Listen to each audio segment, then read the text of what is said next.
you guys. How are you? So, as promised, I am back this week to do hashtag movie and stitch, which is where a group of us crocheters are watching a different movie every 2 weeks that start with the letter of the alphabet consecutively, A, B, C, D, you know. And then we are doing a crochet project to go along, or that is dedicated to our movie and stitch. So, I did the A and B movies last week, and so I promised that I would catch up this week and do C and D, which is where the people who started the movie and stitch are this week. They are on the D movie, so I'm catching up by doing C and D. And this was a brilliant idea by Terry at the Yarn Joy podcast, and I will link her below. But anyhow, my movies that I watched this week, thanks to the wonderful Lee Mack, I am so happy that Terry directed us to her channel, because Lee is just a joy to watch on a whole bunch of different levels. She does wonderful crochet projects. Most of it happens to be for charities. She's in Australia, I believe. And then she does wonderful reviews of the movies. She's kind of a movie buff. She does some great editing and add-ons and research and things. And she also does book reviews. But I picked my C movie, which was Chicken Run, based on a review that Lee had done for her C movie, which was also Chicken Run. So Chicken Run is a 2000 animated movie, and it also produced more in the box office than any other animated film, claymation film, has done. And it was by the same people who put out Wallace and Gromit. I don't know if you remember those. They did some Christmas shows and then some shorts. But I've always loved claymation, and so Chicken Run did not disappoint. Mel Gibson plays the voice of the main character, Rocky, and the story is about the Tweedies, who own a chicken farm, egg farm, and all their hens, and their one rooster, Fowler, who kind of keeps watch over all the girls, and he's just an old fella.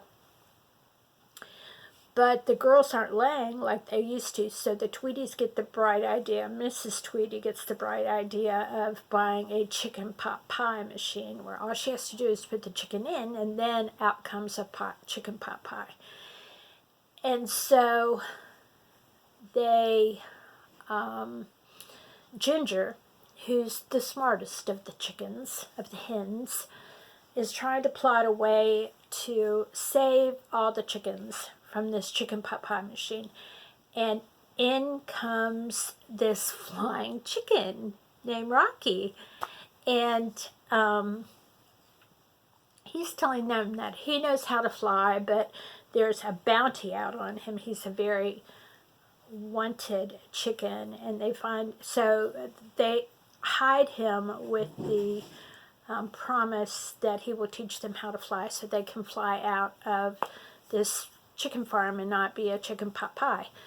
And that kind of fails. Chickens can't fly. Not like that. We have chickens. Chickens can't fly.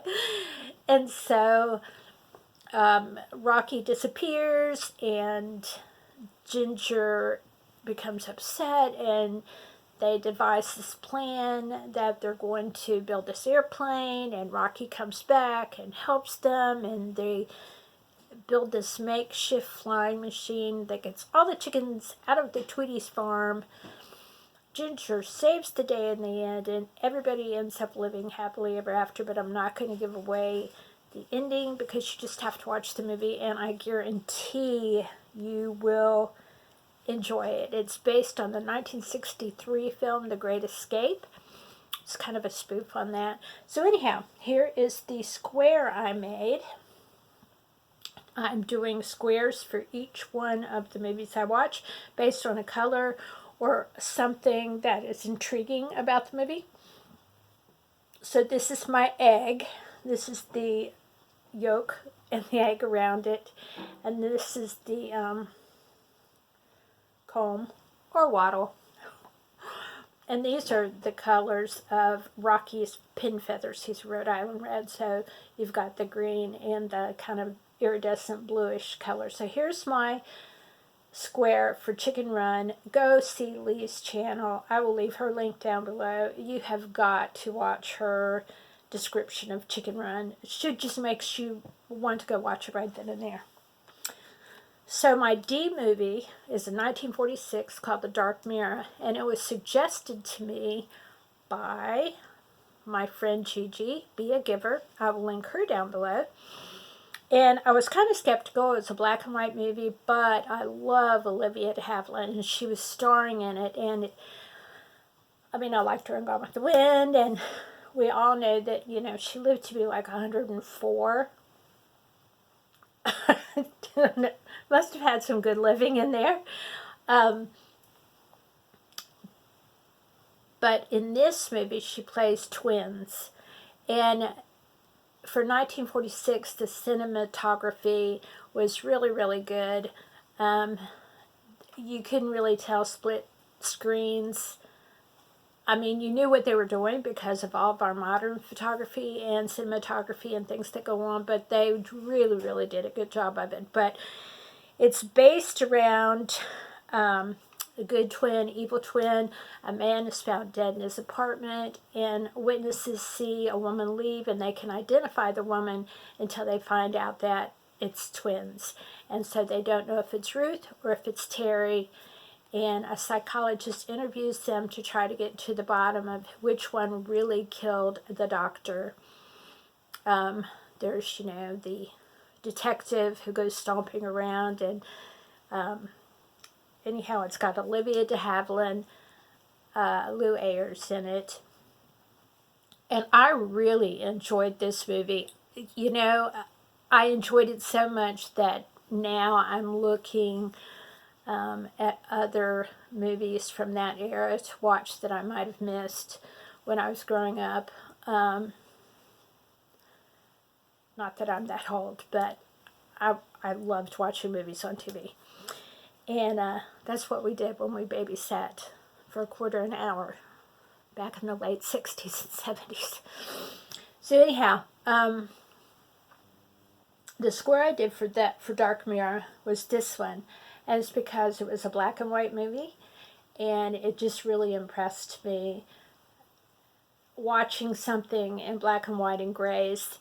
There were no color whatsoever. And then the black also represents the dark mirror, which is kind of a rosebud kind of twist to it. So you're just going to have to watch the movie to find out what dark mirror means. But I highly recommend that also. My E-movie for the next 2 weeks will be The Enforcer. I haven't watched any Dirty Harry movies in probably 40 years. So that's going to be the E-movie that we watch. I'm up for suggestions for F movies. If you have anything good that you have watched or remember watching or want to watch or heard about watching, I don't know. It's been a long day. Last night was one of those nights where I just could not fall asleep. I listened to my audiobook, and usually within a half hour I can turn it off and fall right to sleep. Not last night. I tossed and I turned and I tossed and I turned, and I probably laid there for 2 hours. I should have just gotten up out of bed and done whatever, but anyhow, it is what it is. So, if you like this video, give us a thumbs up, like, and subscribe. Be my friend. Check the other wonderful Movie and Stitch people down below, and be a giver. And I'll catch you on the next video, hopefully with some FOs and whips. Take care, guys. Bye.